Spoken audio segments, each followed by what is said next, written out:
Hey guys, before we start, just want to give a huge shout out to GoTime. With no missions or limits to worry about, GoTime Bank offers a 5% per annum interest rate. Hashtag it's GoTime for simple, sustainable, and secure savings. Hashtag simply 5 savings with GoTime. Download the GoTime Bank app to open an account today.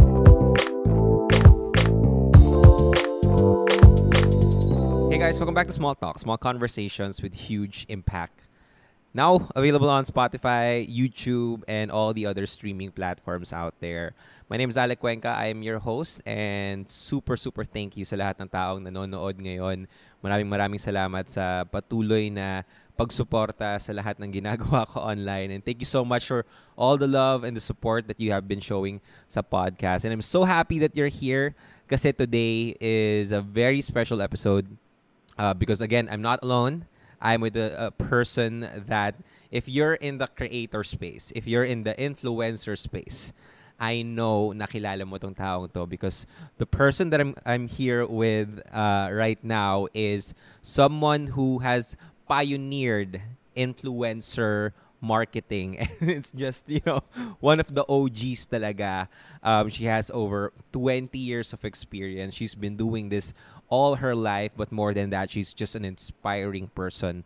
And I cannot wait for you guys to hear her story. Let's all welcome Miss Ace. Hi, Miss Ace. Hey, Alex. Thank you for having me here. What an honor it is to be in the podcast. Yeah, I mean, it's really my pleasure. Yes. Ever since naman na usap tayo at nag-meet tayo personally, I'm just you're just a ball of energy talaga na talagang nahahawa ako, and every time I'm just with you talagang na-enjoy. Alam mo yun, I'm just in the positive state. So thank you Yes. so much for being Of here and course. sharing your Always time. love being a positive impact and energy Yeah. to everybody. I love it. So yeah, Miss Ace, of course, for the people naman na hindi pa masyado ring familiar with your work, maybe can you share a little bit about yourself Okay. and maybe also tell the story of how you got into where you are right now. Okay. That's an interesting story and medyo mahaba-haba because we're talking about decades. But maybe I can make that a little shorter. I started as a blogger when I was 11. And back then, I really loved storytelling. And I think right now naman, until now, I still love storytelling. But, I started as a blogger, and then fast forward to a couple of years later nung tatrabaho na ako, I got into a brand. I represented a brand. And then, syempre, learned a lot of things in the corporate world. And then a couple of years after, I started Blogapalooza. It's an influencer marketing company. So, agency naman yung core of what we do. So, me being in this industry and having experience being a creator in the blogging space at least many years back, and a brand representative and an agency owner, I would say, has given me a lot of insights on how this industry actually operates. And it's nice also because my experience, because I go way back, it's nice to have that rootedness in this Yeah. industry because iba rin kasi yung kaya mong maintindihan when you really have that breadth of experience. The breadth, not only the breadth, but the depth of experience. But that's who I am. I've been in the creator and influencer marketing space for many years. For many years. And so I really bring to the table the insights of a creator, a brand, and an agency. Wow. I mean, there's so many things to unpack from your story, but siguro one thing lang that I really find interesting is that you started this 11 years old. Grabe, Tama ba? oo. Oo, Ano yung oo. if you can remember, Right. like what was that thought process? I Parang really just enjoyed, I really just enjoyed talking about my day. And back then, kasi the internet was relatively very new, and blogging was kind of novel. Tapos it was nice also na you're writing something, you're creating something, and then there's an audience that receives that. So it was a nice feeling. And I think as a creator also, Alec, you feel this, diba? It's nice when the people receive whatever you're putting out. in a very positive way. And that's also my experience when I started blogging before. I just wanted to talk about my day, my outfit. Wow, my outfit, my things in school, Yeah. my feelings. That's how it was like when you were when I was little, when I was that age. No, it was it was a nice outlet lang Mm-hmm. for what I was experiencing. And sa totoo lang, gusto ko rin sana dati, I want to document my life, ganyan, Uh-huh. diary na pwede mo Yeah. ipabasa sa ibang tao. It was how blogs were like before. Mm-hmm. So there was nothing commercial about it. It was purely driven by I would say passion, Uh-huh. by Ayan. wants, by the satisfaction of putting things or putting something Yeah. out there. But I love that na it's purely just some sort of expression din na Expression, that's right. gusto mo lang talagang i-share. And Mm. I think for a lot of people who also starts to Yeah. be in this space, um, or just people who are posting online, yung gusto lang nilang meron silang at least parang diary na pwede nilang balikan maybe in the future na, a year ago, ito yung ginagawa ko, Correct. ganyan. And nababasa mo pa ba yung mga vlogs mo noon?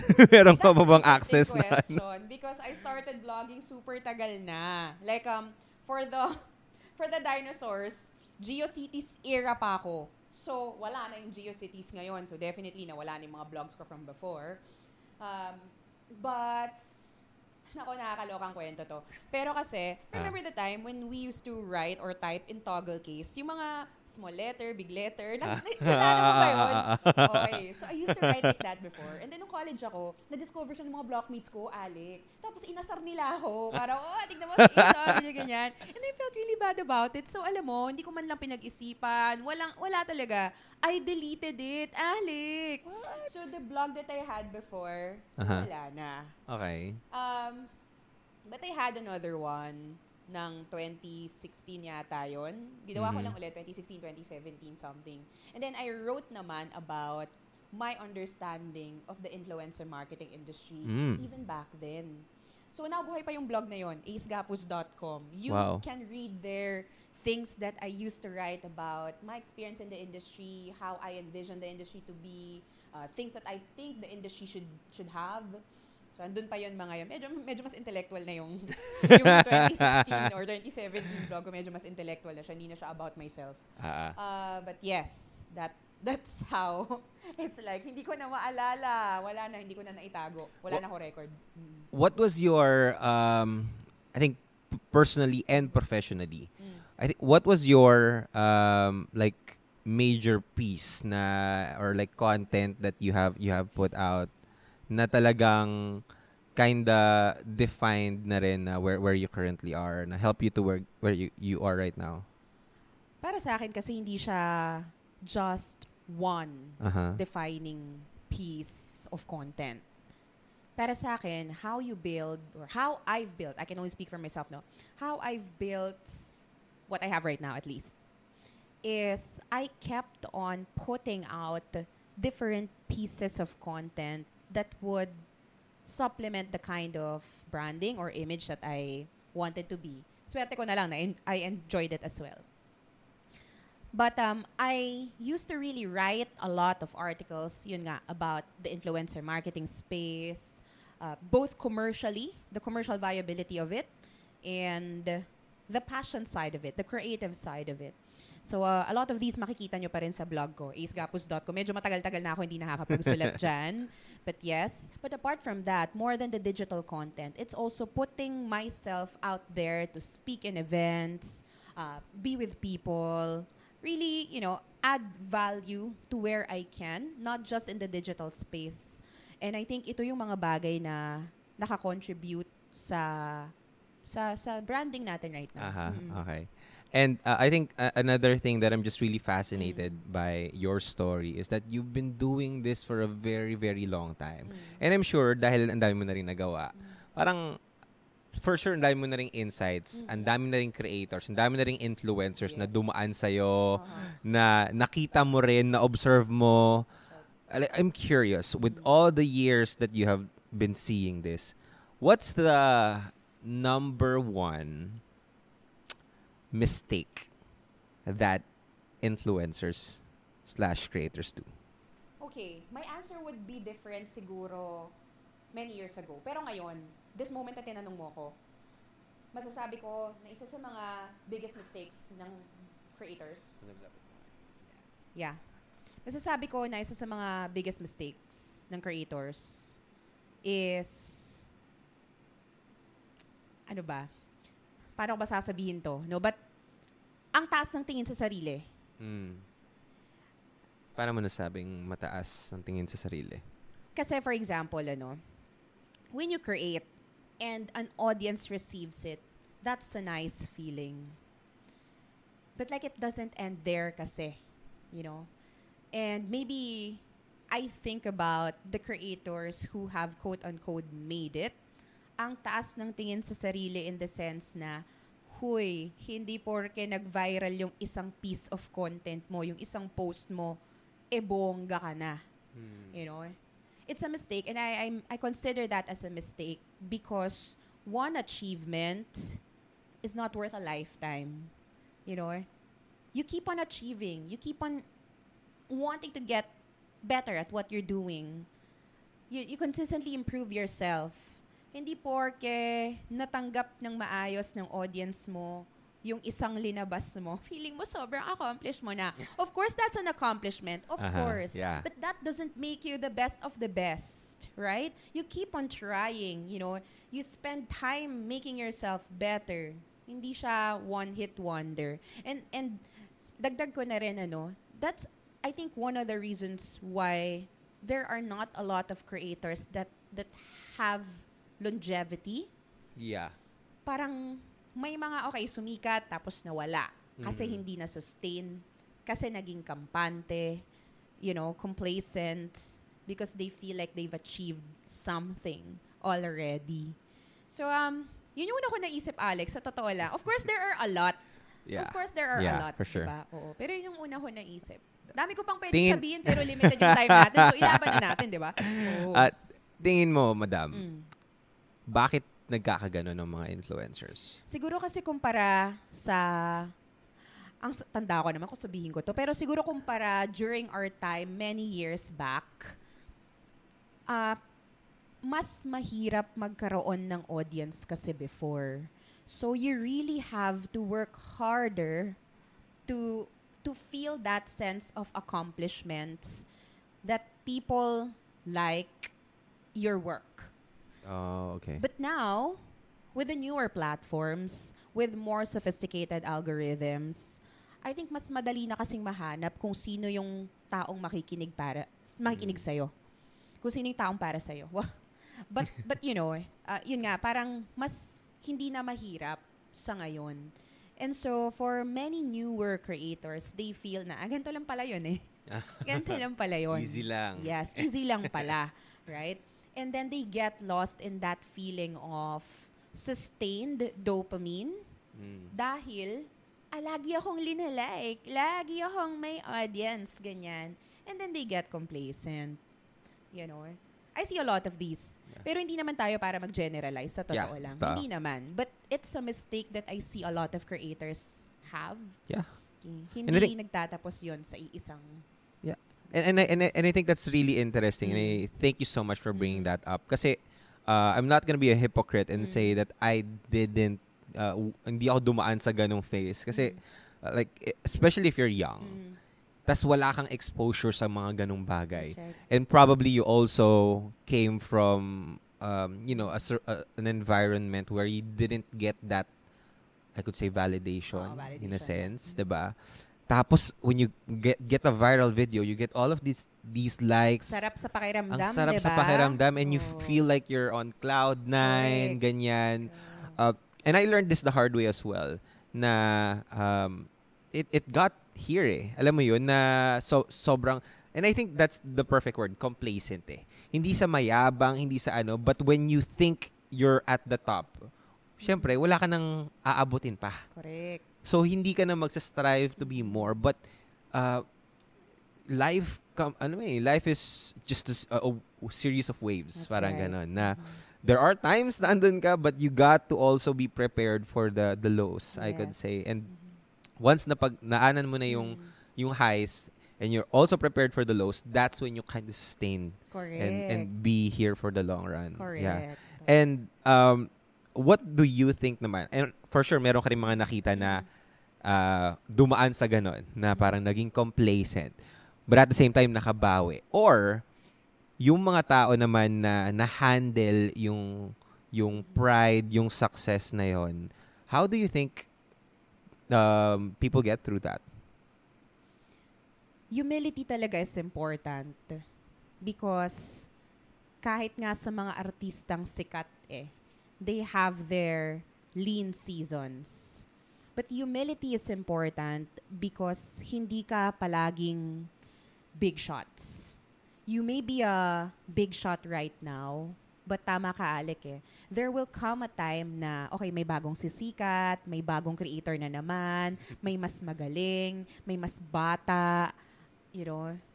So humility is important because sabi nga nila, 'di ba, you're only as good as your last work, 'di ba? Sa akin naman kasi yung summation siguro ng mga naranasan mo or mga naipalabas mo, yun ka. So kung nasa baba ka ngayon, just be humble, 'di ba? Tanggap ka ng project na, alam mo 'yon, hindi ka naman short-change, pero tanggapin mo. Unang-una dahil kailangan mo. Pangalawa, dahil makakatulong to para ibalik ka dun sa wave na tinatawag, no? Yan. Pag down ka, di sakyan mo ulit yung up wave. Yeah. And super curious ako, madam. I mean, yes, you have been handling a lot of influencers, but for you, was there a moment in your life na na-humble ka? Oo naman. Maraming beses na. Oo. Alec, to. There was a time, 2018 siguro to. The company was 3 years old. As a corporation na. The company was 3 years old. And when I was starting this, ako lang talaga mag-isa. I'm all around. Ako magpipitch. Ako mangongolekta ng cheque. Ako lahat. Right? Okay. And syempre, ganun resources were very, very limited. So ako lang talaga. Literal, one-woman team to. Grabe. Yeah. And we had some help, interns, ganyan. We would pay them a bit of allowance lang. And then, yun nga, 2018, 2019, it came to a point na, Alex, 70,000 na lang yung pera ng kumpanya. 70,000. And we had a retainer lawyer to pay. We had a retainer accountant to pay. 70,000 pesos. Like, oh my God. Ito yung literal life or death. Ito yun. Yeah. And then, a good client, a good paying client came to us. International. I didn't know much about how to do it. Pero sige, laban natin. But this client was good paying. But sobrang sama ng ugali. Nakakaloka. This client, because international siya, ganyan. Okay, Ewan ko, siguro it's like that sa kanila. Bata pa ako nun, so hindi pa ako masyadong matigas ang puso. But you know, yun nga, this client, sama talaga ng ugali. Parang every time na hindi ko siya masasagot, again, ako lang mag-isa, every time na hindi ko siya masasagot, every time na hindi ko mapapakinggan or mapapagbigyan yung gusto niya, parang, bakit ganon? We have a contract, ganyan. And so, kahit dumating na siya sa point na this client was literally calling me almost every hour and telling me, "You fucking bitch, why can't you make this happen for us?" I'm like, wait lang, never in my life na, you know what I mean? But remember, we had 70,000 in the bank and I need this money. So parang, sige girl, iyak lang ako sa P2P bus nun. Oh my gosh. Iyak lang ako dahil I felt like, bakit nanlilimos ako? Nanlilimos yata ako talaga ng pera. Parang sige na, lulukin mo yung pride mo, 'di ba? CEO ka pero mumura-murahin ka ng ganyan. But I had to stomach that because it spelled life or death for the company.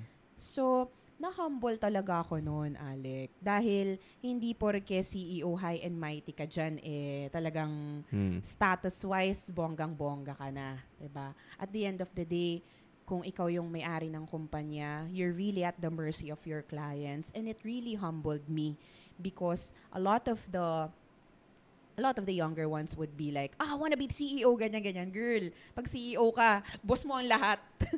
Hindi ikaw ang boss. Ikaw ang may boss sa lahat. Yeah. Diba? Grabe.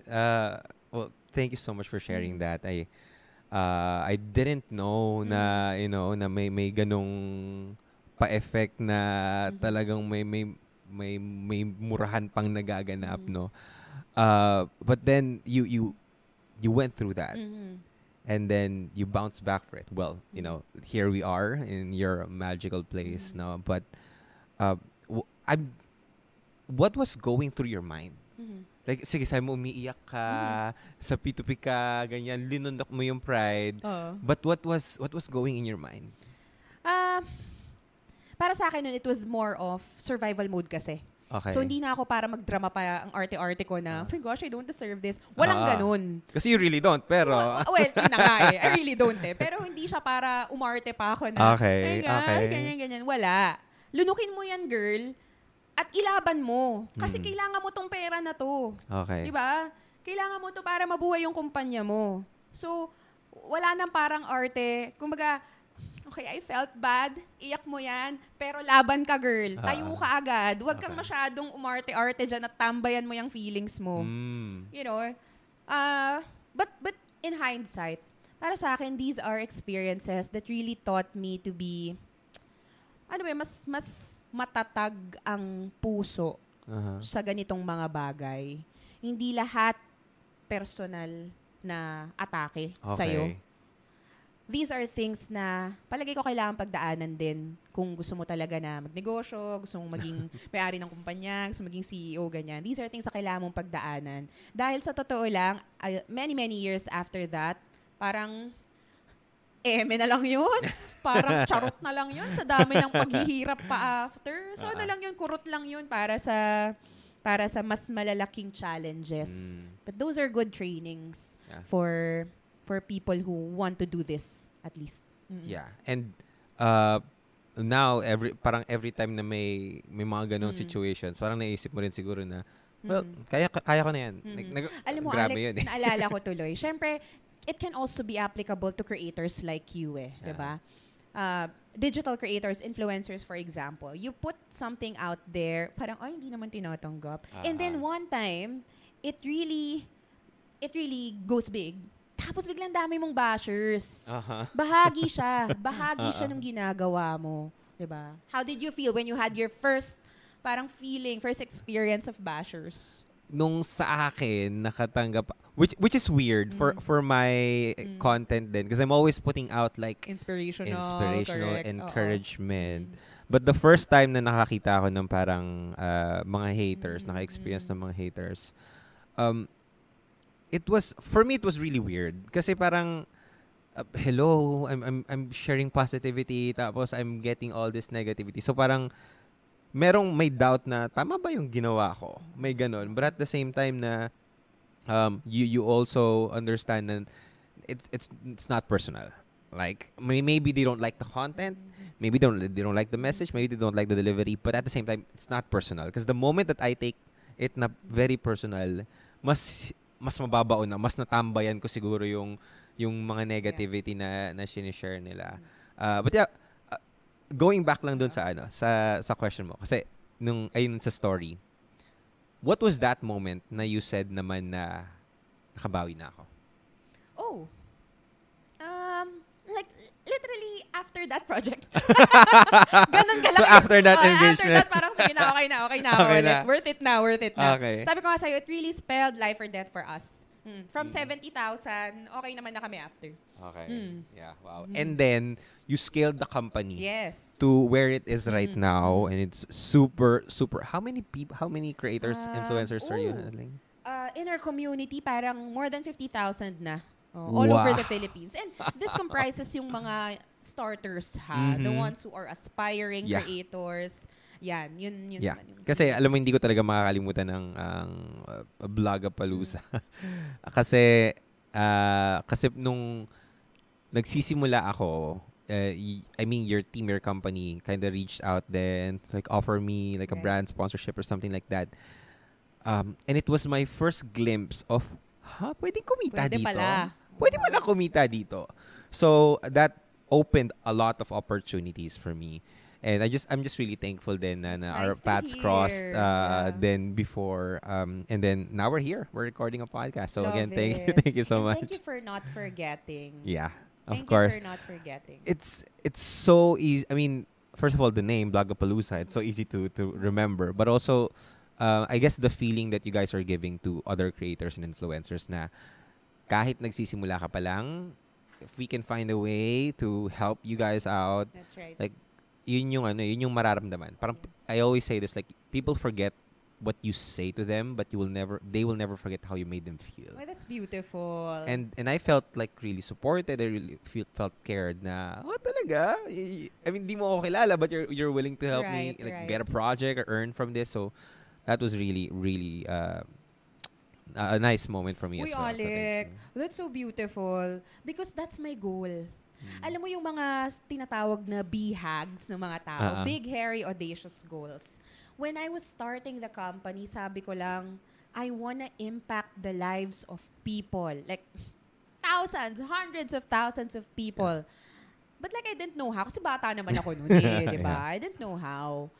But like, hearing things like that, parang naa-affirm yung younger self ko Uh-huh. na hindi ko man kayang bigyan ng pera lahat, Yeah.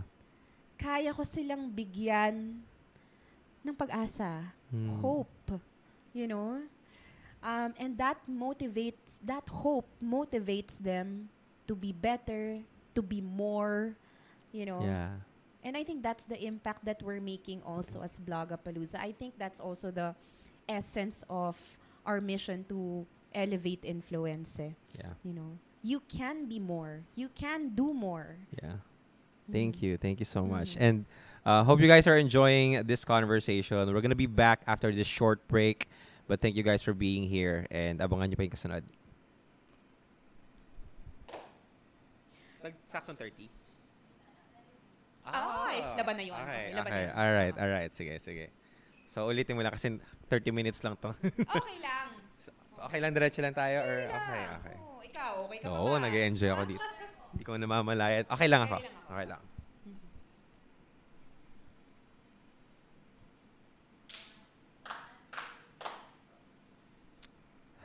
Hey guys, we're back, and so we're still here with Miss Ace Gapos, of course, of Blogapalooza, and I guess ang ganda lang ng storya na shinare mo kanina, and now again your company is huge, and again we talked about the mistakes or the most common mistakes. Now on the flip side, like what do you think is the number one characteristic of a successful influencer? Hala, ang hirap. Para sa akin siguro, again, first thing that came to my mind, consistency. Uh-huh. Consistency. And I learned this from, good friends of ours, Erwan Yusuf, Will Dasovich, whenever they would talk about their journey as creators. Hindi sila nahihiyang sabihin na, I was putting daily vlogs na halos walang nanonood. Mm-hmm. I was doing my own technique that wasn't as well received as my peers, perhaps. But they kept on going, patuloy lang, consistent lang, because they know that they can. They really believed in what they bring to the table. Yeah. And so, bigla lumaki. Kasi oo nga naman, di ba? Magaling din naman kasi talaga sila. But it took them some time also to find their audience. Maybe because, sabi ko nga back then, it was more difficult to find your audience compared to now. Mm-hmm. But they were very consistent because they had so much faith in what they can do. Of course, di ko naman masasabing puro lang to dreams and passions, di ba? Kailangan din ng konting skill. But, yun nga, a successful creator, I would say, yung talagang consistent sila sa paglabas ng creative work. Because you know what they say, no? minsan talaga, yung kung anong linalabas mo, hahanapin, magkakahanapan sila nung mga matang may kailangan sa kanila, or, there's gonna be a good match eventually. So, consistency lang. And I say that also because I have witnessed a lot of creators who, I would say, nag-lie low because, wala, tinamad lang. Oo. Hindi kasi ako pinapanood eh. Wala Oo. kasing views eh. So, yoko na, di ata para sa akin to. Yeah. Right? But, yun, siguro consistency. Actually, marami pa eh. Ano Pero pa? yun lang Sige, yung go una ko ahead. naisip kasi Anything consistency. na dumadagdag pa sa Hindi, yun isip din mo? siguro. Yung humility rin siguro. Okay. Yung humility rin na, okay, sige, consistency when you're not there yet, but humility when you are fortunate enough to be up there. Humility, dahil hindi yan panghabang buhay. Mhm. Hindi yung your highs won't be there forever. So like, humility in the sense na marami pa ako matututuhan, I need to be better, I need to contribute more. Siguro yun. Yeah. So consistency and humility Mhm. are like one of the most important, or two of the most important things that a creator should have. And I love that, no? I think on the business side of things, as your company's Right. para pinaka-mission Yeah. is to really help people with their influence. Right. Treat this as a Right. business as well. And what's the anong lagay? Kasi maraming siyempre nagtatanong. Marami pa rin yan na profitable ba to? Kasi siyempre dati, pag sinabi mong creator ka or influencer ka, meron talagang connotation na hobby lang yan. Aha. Diba? Oo, during my time, hobby lang yan. Hobby lang yan. But now it can turn into a Yes. business, tama ba? Yes. Where are we at sa ganung industry, and what do you think are like the factors that would come in play na parang would also affect the industry moving forward? I'd like to believe, just like any profession, it's not for everybody. Okay. Hindi lahat magiging engineer. Hindi lahat magiging artist. Hindi lahat magiging doktor. Okay. Meron talagang para doon. And in the same way, creators, influencers, hindi lahat para dyan. But if you think that this is for you, hirap pa. O nga pala, recorded nga pala to. Hindi pala to chikahang beshi. Pwede rin. Anyway, yun nga. No. But if you think that this is for you, okay, important for you also kasi to know the industry that you're moving in. Yeah. Okay. Kilalanin mo, sino ba yung mga taong kailangan kong makatrabaho? Yep. Sino yung mga, influential people dito? Who are the names, the companies, the institutions that I need to be associated with? Para I really get my foot in the door. Andyan talaga ako. Part talaga ako ng industry na yan. Diba?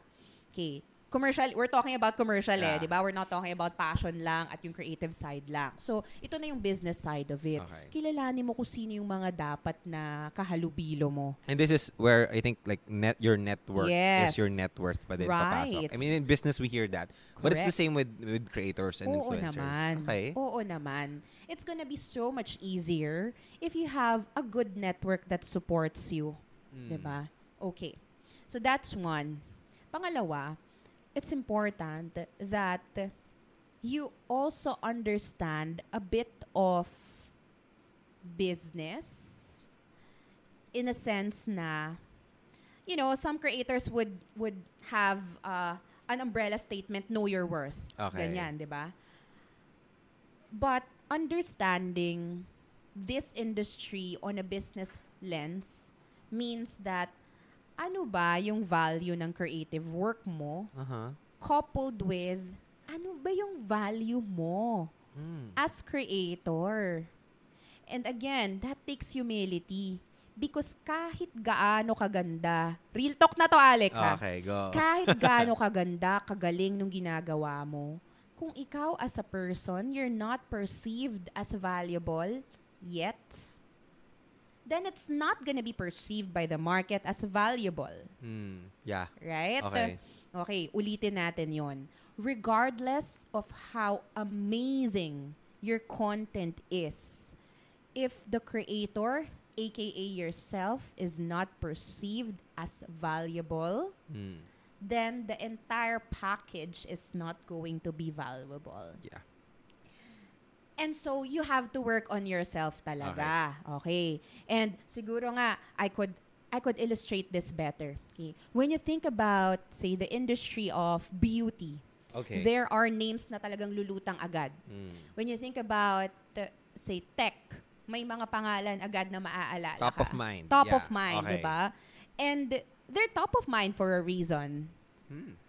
So, how are you gonna work on being there as well? At sa totoo lang ha, hindi siya, ang liit na bagay nung seniority, nung years of, hindi okay. Kasi sa dami nga nung mga possible ways for you to expedite that, diba? Parang mas madali na nga ngayon na maging top of mind or at least makilala, mapabilang doon sa mga top of mind when you talk about something. That's why I admire you and Yani, sa totoo lang. Because you're young, you're younger than me, di ba? But like, you know, you've accomplished something to be top of mind names in whichever industries you're part of. Yeah. And palagay ko, sa maraming creators, that's also something that they should work on if they wanna make it commercially viable. Kailangan makilala ka, di ba? Ang ganda nun na and I just wanna emphasize on that, no. Hindi sapat na ang ganda ng video mo, ang ganda na setup mo, tapos automatic, like valuable na siya. Yung perceived value mo, and hindi to bilang anak or kapatid or bilang katoliko, hindi.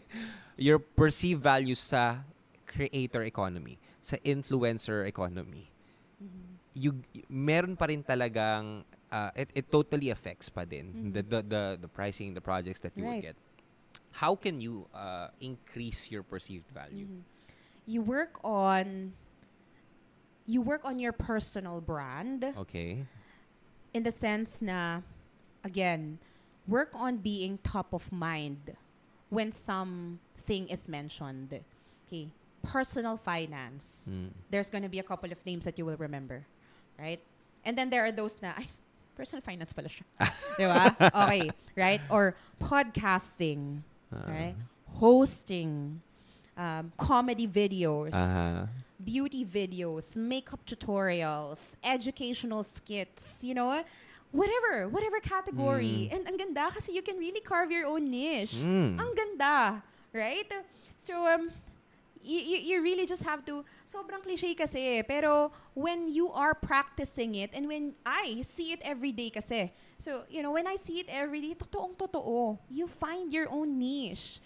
If I could be a little na lang, no, ay, chika ko yung kwento ko. Sige, go. Back in the day, yung term na influencer marketing, hindi naman yan term. Wala namang influencer marketing nun. I mean, like, of course it's there, but like, no one's talking about it, diba? Okay. But, 2015, I said, influencer marketing, that's my niche. That's me. And no one was talking about it before. So, you know what I did? 2015, to syempre dami ko pang energy noon, di ba? Parang ngayon pa rin naman. Alec, papatulang ko talaga, kahit gaano kaliit na speaking engagement sa University of ganito-ganito Pililya. Di ba? Alam ba kung saan ang Pililya? Or University of the ganito-ganito Soccer, whatever. You know what I mean? Like, ganun kaliit na university, talagang pupuntahan ko because I want to be known as the influencer marketing queen. But you know, I want to be identified with influencer marketing like how most Pinoys would identify Colgate with toothpaste, Safeguard with soap. You know what I mean? I wanted to be influencer marketing Ace Gapuz. Wow, big word, diba? Big dream, ganyan. But I really worked on it. Fortunately, marami akong energy noon, marami akong time noon. And that's how it's been like for me. Talagang building the personal brand in many ways. Of course, I also put out content before, kahit yung mga micro content lang in Twitter and my Facebook status and my Instagram. Talagang pangatawanan mo, internalize mo, be it. Yan. And I think nag-pay off naman. Okay naman, di ba? Of Di course, ba? the queen of influencer marketing, guys. Na-embody Oo. mo naman yan, madam. So, I just love it. So, thank you so much Mm-mm. for sharing But that. Alec, dagdag ko lang din. Okay. It takes time to build a name. Mm. Di man ako nepo baby. Diba? But it takes time to build a name talaga. Tatrabahuhin mo siya talaga. Oo. Yeah. Mm-mm. Grabe. I mean, there's so many stories and like questions that I have in mind. But siguro isa na lang din na parang at the top of my mind din na you've been doing this for 20 years and you have a lot of insights. You have a lot of wisdom. I think that's more important eh. Kasi knowledge, influencer marketing, you can search online, you can learn about it. I think there's a course about it now as well. But the wisdom that comes with it, yun yung hindi mapapantayan ng mga tao. And with the wisdom that you have, let's say, you do this all over again. Like, everything is taken away from you. Kuha sa'yo lahat. You do this all over again. What would you do differently? Okay. Hirap ng tanong na yan, ah. Pero, siguro I will start pa rin with... I say this, may disclaimer talaga. No, I say this because I am in the Philippine context. Okay. So, loaded yon. Loaded yung statement na yon, ha? But, yun nga, siguro if I were to do things all over again, I would really associate myself right away with the industry, with the respected industry people. Right away. I say that because when I was younger, I was so idealistic. I was so, kaya ko to on my own merit. I'm not saying you can't. It's just gonna be a little more challenging. And again, I say that because I'm in the context of the Philippines. And society here is very much like that. Sobrang real talk nito baka mabash ako. Okay, Pero pero sa Hindi yan. totoo lang, 'di ba? Sa totoo lang, you know, when you wanna accomplish something, andun na yung kailangan magaling ka. Yes, pero hindi nagtatapos doon. So, going back to your question, if I were to do things all over again, ito pa rin naman eh. Kung anong galing ko, yung pa rin naman. Pero siguro, mas gagalingan ko pang makipag-rubbing elbows sa mga alam ko na makakatulong sa akin to advance my goals. Yep. Yeah. And ako, I don't think it's I mean, in business, it's really the same. Ako, parang ganun din yung pinaniniwalaan ko na it's not just about what you know. It's about who you know. Kasi, I mean, yung learning curve na lang eh. Okay? Ayoko naman sabihin na pag wala kang network is wala ka ng chance. But if meron kang network, mas malaki lang yung chance mo. Yeah, parang and ganun. they will open doors for you talaga. Yeah. Mas mapapabilis eh. Kasi if you have the right network, and this is, ito ano rin eh, I can totally relate to that. Kasi parang ako, when I came into this content creation, got my first viral videos on TikTok, I said to myself na, all me. All me. I did this on my own. Ako nag-shoot, ako nag-plan, ako, kaya ko lahat. But then, on the business side, and I didn't have a manager back then. I didn't know how to handle projects. I was all over the place. I didn't know how to do it. And I thought of myself na, kaya ko naman eh. Kaya ko namang aralin ganyan.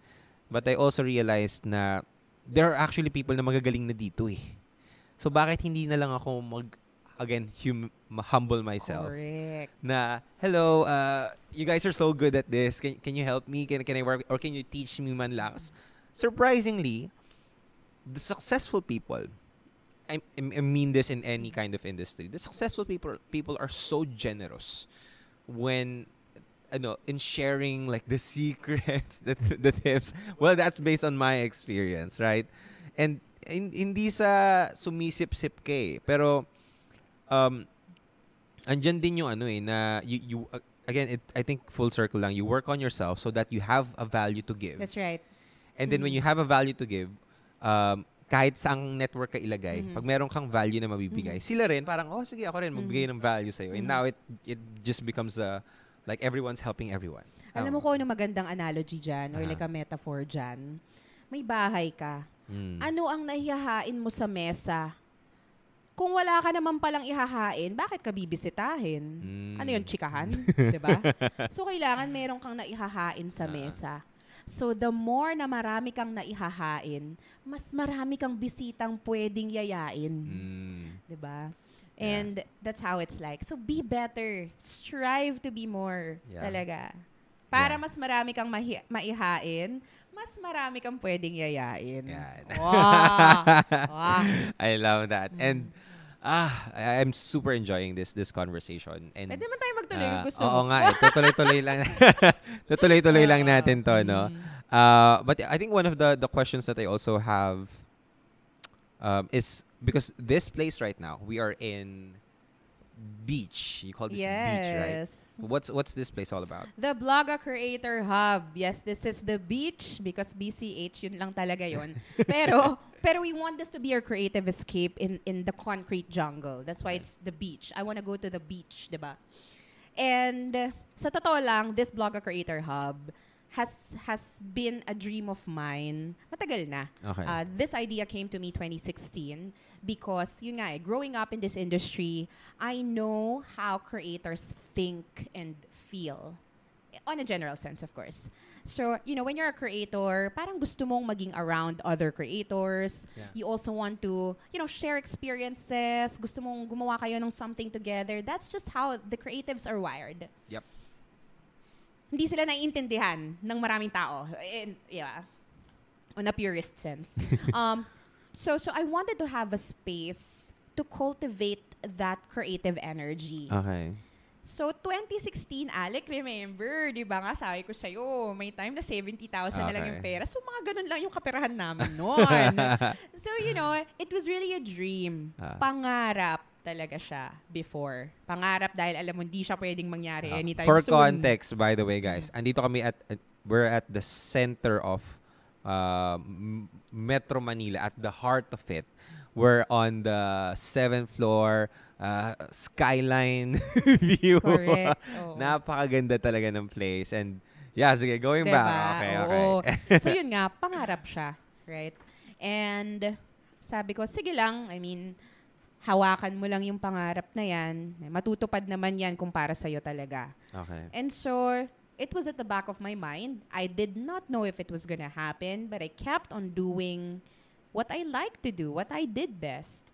Kung ano-anong business units yung pinasok namin sa Blogapalooza, whatever made sense and are aligned sa mission, sa goal, sige, pasukin natin. Until, siguro, di ba, sabi nga nila, luck favors the prepared. Uh-huh. Di ba?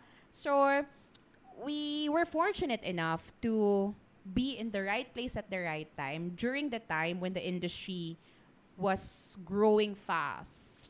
And so, yung akyat ng wave of this industry, nasakyan talaga natin. Right? And, we nakaluwag-luwag din naman when the pandemic set in. Okay? Because people were locked down, ang daming bagong creators, there was virtually no choice but to consume content online. Yeah. Wala rin eh. One of the largest networks also was shut down. So, talagang you had no choice but to consume your content, your media online. So talagang bumulusok ang businesses ng mga creators. And we were able to ride that wave. Kaya nakapag-ipon. Okay? Nakapagpundar. That's a word na parang batch ko na lang naririnig. Pundar. Pundar, diba? Talagang build. Yeah. And so, yun, we're fortunate enough na makapag-ipon, makapagpundar.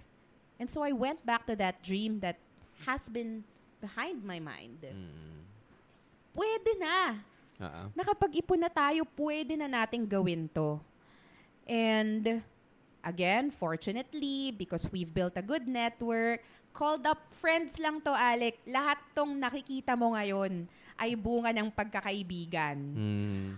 Our contractor is a childhood friend of mine. Okay. Our designer, our architect, they have been friends of mine for years. They're also creators. our furniture, the beautiful furniture that you see here, have Yeah. all been given to us by another friend of mine. Wow. Yung artworks, lahat ng magagandang artworks na nakikita nyo right now, these have been consigned by a gallery manager who's also a friend of mine. Wow. Super Even- friendly. Ang ganda naman ng circle of friends mo. Sobra. But again, it took years. It Okay. took years to build that. Even like lahat yan, internet, lahat ng nakikita nyo talaga dito right now, ay bunga ng friendship. Of course, not just that, no? Bunga ng friendship and a good value exchange. And that's also one thing that I'd like to talk about, diba? In the creator-influencer space, I know it's now very commercially lucrative. Pero When you say commercially lucrative, can you expound on that? career siya, trabaho, nakabubuhay ng pamilya, kaya mong bilhin kung ano yung mga gusto mo at kailangan mo because of it. Kaya. 'Di ba? Okay. Commercially lucrative. It's commercially lucrative. Ano ba yan? Nawala na ako. Ano ba Okay, yun? sorry. Ay, sabi ko? it- Oo. It's commercially lucrative. Teka. Isipin ko muna kung Okay, nasa value tayo napunta. exchange. Oh, yeah. We're Okay. saying it. Yeah. Yeah. So, going back. I want to talk about value exchange because in this business, value exchange is not just about the money. Value exchange is value exchange, right? If it's valuable for you, ako to, just how we've built the Blogger Creator Hub, valuable para sa atin dito sa space natin to have beautiful furniture. Yung hindi ka mapapahiya na kasama siya sa mga videos ng creators, yung gano'n, hindi ka mapapahiya. Maganda yung quality.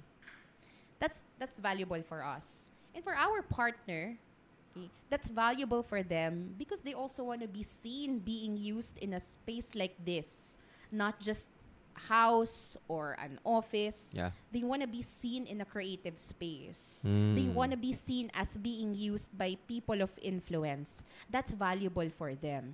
And so the partnership, walang ginastos na kahit ano. You know what I mean, right? So value exchange talaga. And I go back to how we've built this space.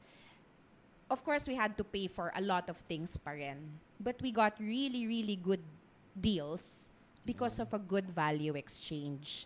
So, siguro magandang ipaalala na sa buhay, di lahat tungkol sa pera. Kahit pa ba commercially lucrative yung pagiging influencer or content creator, hindi lahat ang bottom line ay pera. Okay. A good value exchange is something that we should always strive for. Value exchange talaga. And if it's not money, then what other? How can we how do we say that it's valuable? Naalala mo, Alec, nung may history lesson tayo, yung barter system. Okay. Ganun pa rin naman yun eh. Okay. Whatever you find valuable, di valuable yun para sa'yo. Kung bigyan kita ng manok ngayon at bigyan mo ko ng mangkok, if I find your mangkok valuable and you find my manok valuable, di good value exchange siya. Oh, okay. So the value is in a way relative. Subjective. Yeah. Mhm. Okay. All right. Interesting. So, I can come in and again, this is not to like really lowball. Like, of course, money is still very important, Mahalaga yun, syempre. but it's not the only thing that is valuable. In terms of being an influencer, what else? What else can you be of value for? Rather, because sige, ganito na lang. Let's say I wanna I want to earn money. But a lot of people say na, well, you need money to make money, 'di ba? So you build business in exchange for that. But if I don't have money, what other value can I give? Time. Talent. I think marami kasi na may misconception na, yun nga you need money to make money. Alam mo, totoo din naman yun.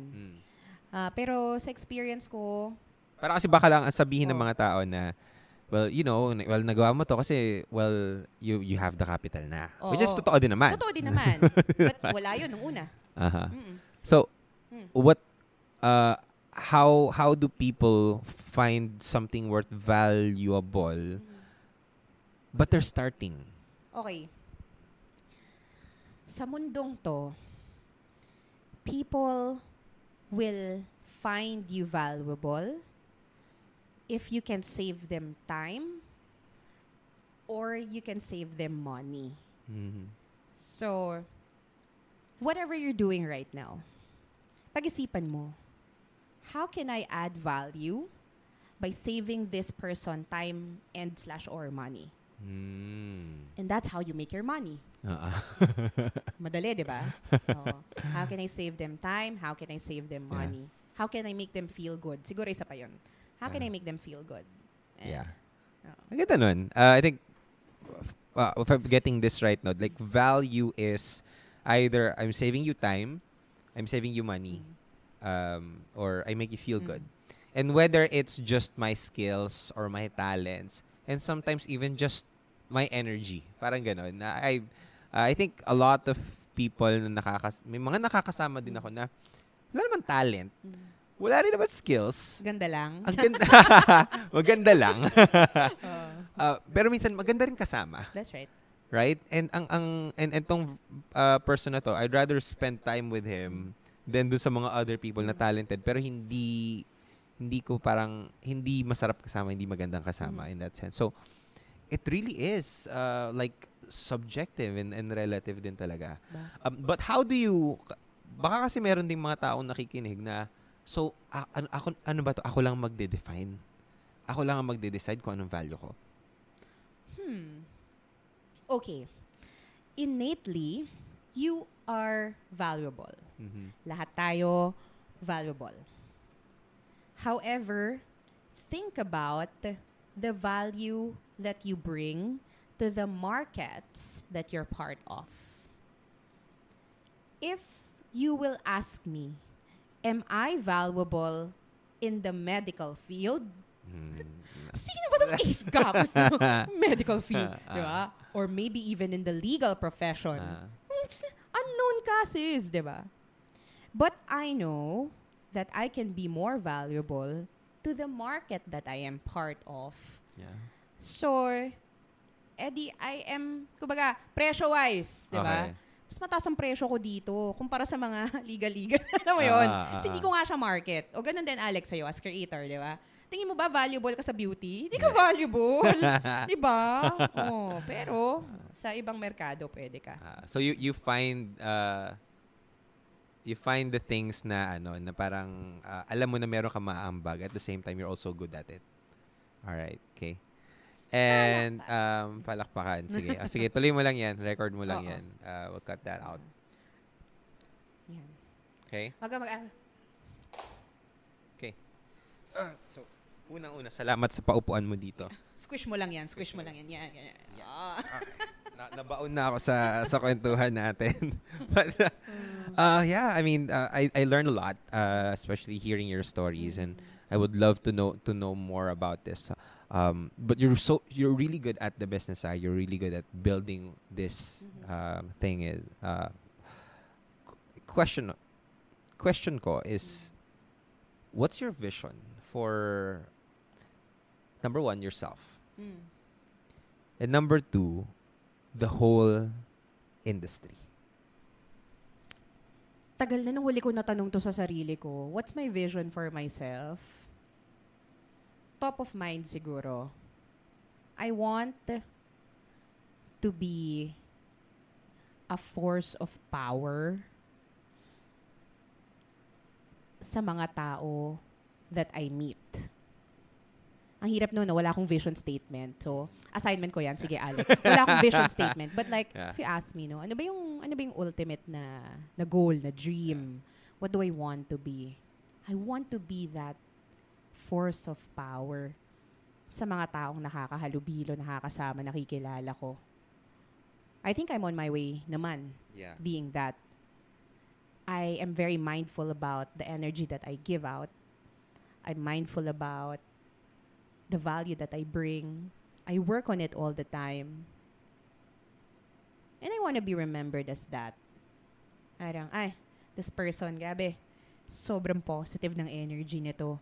Sobrang dami ko natutuhan sa kanya. Sobrang valuable niya sa akin. At the end of the day, maka-achieve man tayo ng billion, trillion sa mundong to. Wala yan sa hukay eh. But the impact that you're gonna have sa mga tao, I think that's what I want to be. Yeah. That's for impact. And on a personal level, my vision is I just want to experience life to the fullest. Baga, in Filipino, mas makapture ko siya eh. Yung lawak ng karanasan and yung lalim ng pagiging tao. That's what I want to experience for myself. But, on a less serious note, what is my vision for the industry? It's a very young industry, and I know there's so much growth potential here. And that's a very good, I'd say, we're at a very good place. Dahil, ang daming opportunities for creators to sustain this. The industry would be a dream industry if the creators can really sustain their quote-unquote passion or hobbies, make their dreams happen with whatever they're doing, and make it and pass it on. Like, they have this vision or they have this drive to also open doors for other creators. Sobrang rambling pero hindi ko napag-isipan yung vision statement na yan eh. Hindi ako para mag-craft ng 1, 2, 3 sentence vision statement. But I talk about how it could be an ideal industry if it's like that. Creators supporting creators, the other stakeholders of this industry contributing to that, brands, agencies. If they're all for how can this industry create a better impact kung saan man, politics, environment, maybe even impacting societal issues. Parang ganda na yung industriya mismo gumagalaw siya para mapabuti yung mundo natin. And you are all influential people. You have your own spheres of influence. If we look at making an impact on that level, di ba bongga? Talagang #elevate influence siya. O ganon. Pero wala akong vision statement. So, yun, nag-ramble lang talaga. Ang ganda nun. I totally captured the essence of it na Di nga. Yung creators opening other opportunities for other creators that serves a bigger purpose. Hindi lang basta makapag-post lang.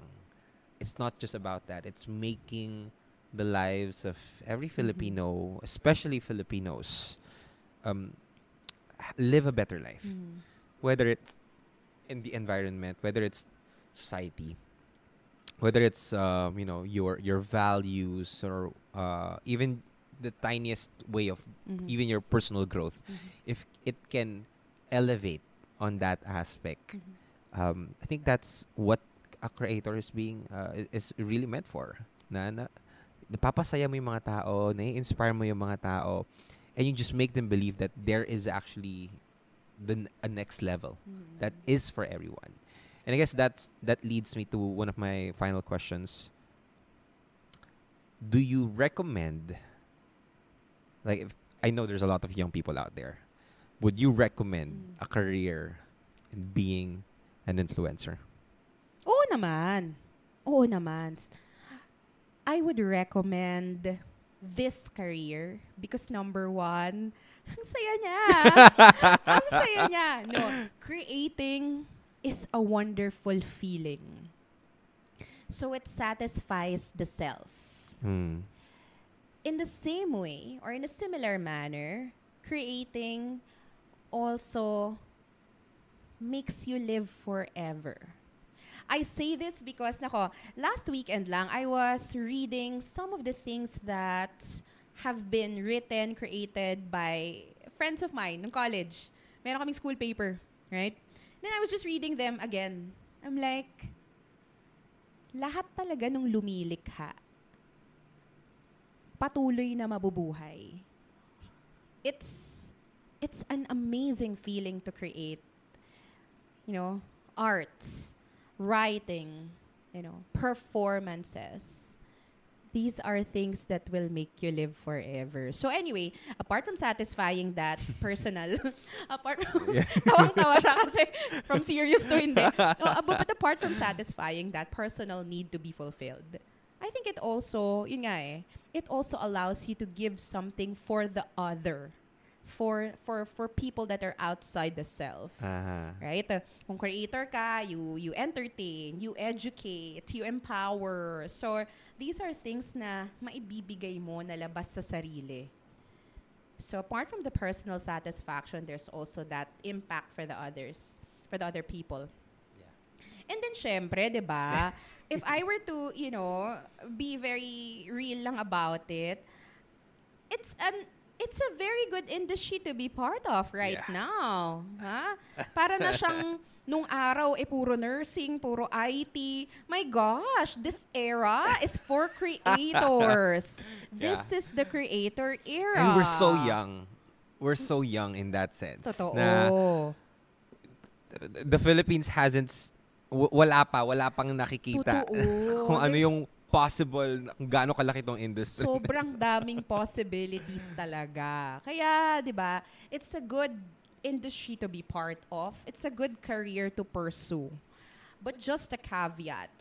Again, just like any other career, you can try it out, but it may not be for everybody. Okay. Mga heads up ko lang doon sa mga papasukin to, tapos sisikat, 'di ba, ganyan.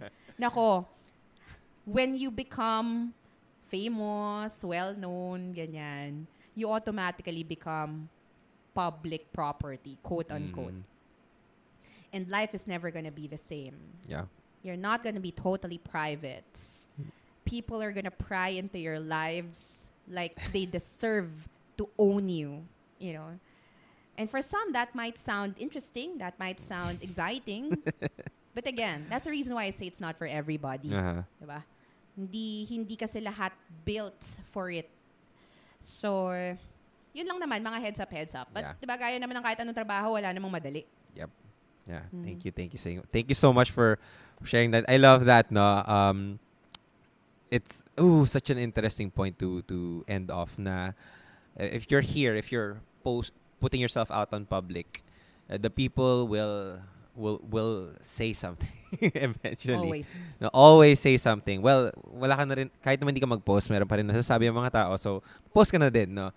Be out there. And I really appreciate all the insights, all the wisdom that you have given us today. Thank you so much. I really enjoyed this conversation. Salamat, but go ahead and just maybe share to our audience, like, what are the upcoming projects? If people want to know more about the work that you do, and if ever that there are creators out there who wants to connect with you, where can they find you? Go ahead, share it. You can find me sa mga suking tindahan. No, hi everybody. My name is Ace Gapos. You can know more about me and the work that I do in my social media channels. That's Alpha Charlie Echo, Golf Alpha Papa Uniform Zebra, Ace Gapos, and more about Blogapalooza in our social media channels, Facebook, Twitter, Instagram, lahat na ng social media nandiyan yan. So I'm very, very happy to be sharing the work that we do in Blogapalooza and the work that I do as Ace Gapos. I hope that we can create impact together and elevate this industry. Wow. Again, Miss Ace Gapos, palakpakan nyo naman, guys. But again, thank you so much for being here. This was a heck of an episode. I'm just super happy that we had this opportunity to talk about this industry. And hopefully more of you guys get to see for yourself what this amazing industry is all about. But thank you so much for being here. Kung nagustuhan niyo tong episode na to, please share it on your social media platforms. Don't forget to tag us. Ako naman at Alec Cuenca and at Small Talk Podcast. And make sure that if you're watching on YouTube, you give this a like, a subscribe, or even comment your thoughts because apparently it helps out the show a lot. So, let me know what are your thoughts, and if ever na meron pa kayong mga guests na gustong ma-invite to show, let me know below kung sino sila, and maybe I'll pay them a visit and have more amazing conversations like this.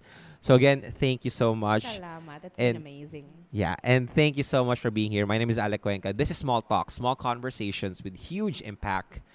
See you guys next episode. Peace.